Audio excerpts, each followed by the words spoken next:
England looked pretty flat from the outset yesterday. Is it the collapse that really took the stuffing out of the bowlers after lunch? Well,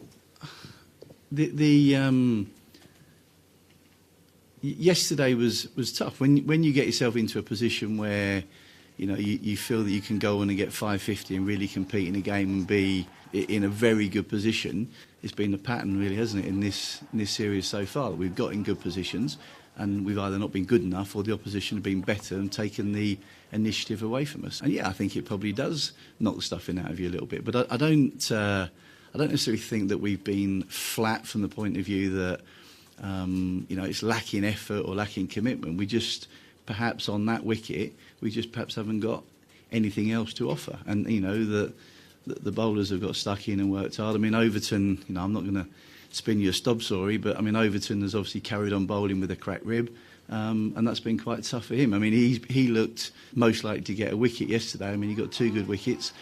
He bowled a good length. He got extra bounce and looked as though he was going to be quite a handful for today. But obviously he's found that quite tough going, but he's shown a lot of guts by being on the field.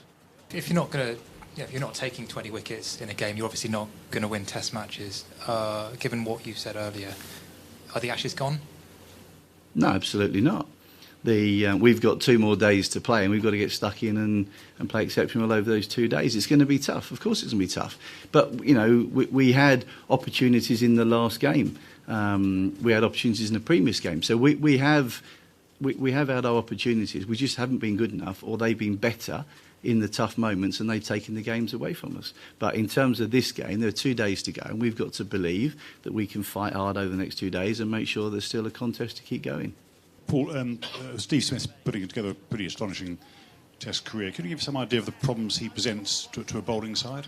I think that the tough thing with him is making sure that you don't get drawn into bowling where he wants you to bowl at him. Because he moves around the crease a lot. And, every team will talk about, where to bowl at him. You try and bowl sort of a 5th stump line. You try and drag him across his stumps. But, the way he's playing at the moment, it seems to be that he gets into some awkward positions. But the thing that he does do well is he gets his head back into the ball and he keeps the bat face open. And he plays he hits the ball from what seems like strange positions, but he seems to hit the middle of the bat on a consistent basis. So, as I say, we've tried all sorts. We've thought about the plans to him, and we've been thinking about them plans for quite some time. But, we've come up against a player who is, in the form of his life, playing absolutely fantastically.